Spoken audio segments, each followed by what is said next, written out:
Okay, so I've mentioned my son Jeremiah on my page many times. But I don't know if I've ever shared the fact that he did not walk up and down stairs for over a year. Inside of our home, he would scoot up and down the stairs, up and down the stairs. And it was a very trying time because my son, he's not a little boy. And it was just sad to see him being limited, right? So I went on this fast, and I was specifically praying against the spirit of fear. And I'm, commanding the spirit to leave. I'm saying you have no right here. God did not give us the spirit of fear. I'm praying the scriptures. I'm like, you're leaving today.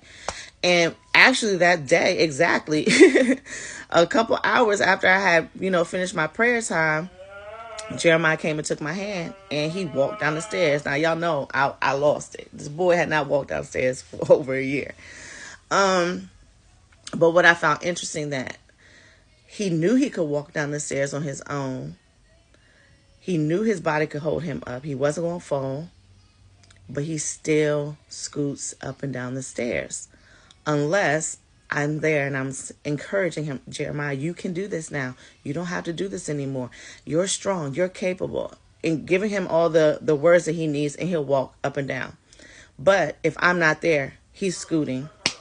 And so this morning, I was just thinking about us as believers. How many of us have had something happen that just stalled us out? Maybe not for as long as Jeremiah was scooting up and down, or maybe even longer. And we've been stuck in this place that's below where God has us. And even once God has brought healing and restoration in certain areas of our lives, there are some of us who are mentally bound, so much so that we still operate in the same way we did before healing and deliverance came. It's kind of like that picture of the horse that's been tied to a tree for so long, and then one day you don't tie the horse to the tree, the horse going to still stand there because it's been doing that for so long. Same way. And I just want to encourage y'all, like Jesus said, pick up your bed and walk.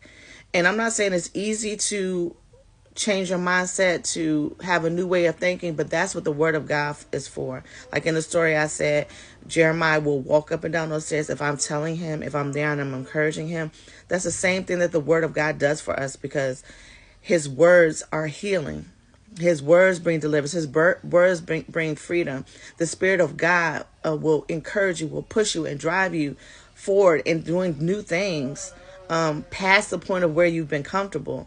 So I just want to encourage you to get up. We're going into 2025. We're not going to go into 2025 with those same mindsets, those same thought processes, operating below the level where God has intended us to. We're not doing that anymore, okay? We're going to get up and we're going to go even when it's hard, even when it's tiring, even when it's frustrating, even when we're not sure what's going to happen after the next step. We're going to move anyway. We're going to move, okay?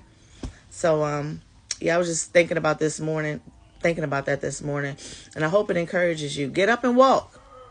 Take up your bed and walk. We got business to do. We got things to do. We got plans that God has created for us from the foundations of the world, and he has an intention and a purpose for each and every one of us. And let's do it. Let's fulfill what he called us to do.